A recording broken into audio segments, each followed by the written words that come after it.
भगवान राम और हनुमान जी का रिश्ता केवल एक भक्त और भगवान का नहीं, बल्कि उससे भी कहीं गहरा था। लेकिन क्या आप जानते हैं कि एक समय ऐसा भी आया जब श्री राम ने हनुमान जी को श्राप दिया था? यह रहस्य बहुत कम लोग जानते हैं।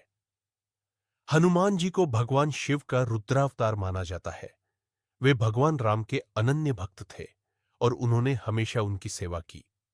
रामायण में उन्होंने सीता माता को खोजने से लेकर संजीवनी बूटी लाने तक कई महत्वपूर्ण कार्य किए। लेकिन क्या ऐसा संभव है कि भगवान राम, जो करुणा और प्रेम के सागर थे, अपने सबसे प्रिय भक्त को श्राप दे सकते थे? रामराज्य स्थापित होने के बाद हनुमान जी अयोध्या में श्री राम के साथ रहने लगे।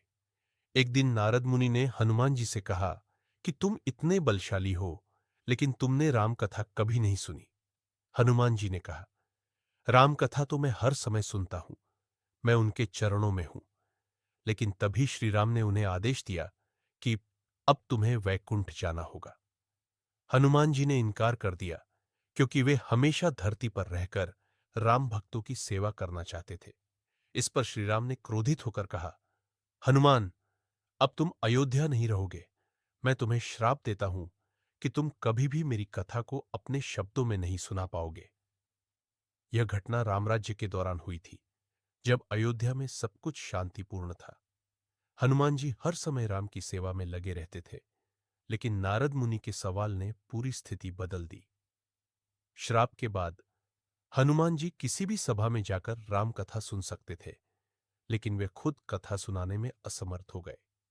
यही कारण है कि हनुमान जी की भक्ति प्रसिद्ध है, लेकिन उनके द्वारा सुनाई गई राम कथा हमें बहुत कम मिलती है।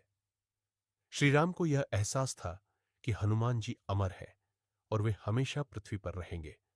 अगर वे राम कथा सुनाने लगते तो यह कथा केवल उन्हीं से जुड़ जाती और अन्य संत और विद्वान इसे आगे नहीं बढ़ा पाते। इसलिए यह श्राप एक वरदान भी था। हनुमान जी ने मुस्कुराते हुए कहा, प्रभु, यदि यह आपकी इच्छा है तो मुझे स्वीकार है, लेकिन मैं सदा आपके भक्तों के साथ रहूंगा और जहां भी राम कथा होगी वहां उपस्थित रहूंगा। तो दोस्तों, यह था भगवान राम और हनुमान जी के बीच का एक अनसुना रहस्य। क्या आपको लगता है कि यह वास्तव में श्राप था, या यह भी हनुमान जी की भक्ति का एक और प्रमाण था? कमेंट में बताइए और इस वीडियो को लाइक करें अगर आपको यह कहानी पसंद आई। पांचवी अनलॉक को सब्सक्राइब करें और ऐसे ही रोचक पौराणिक रहस्यों को जानें।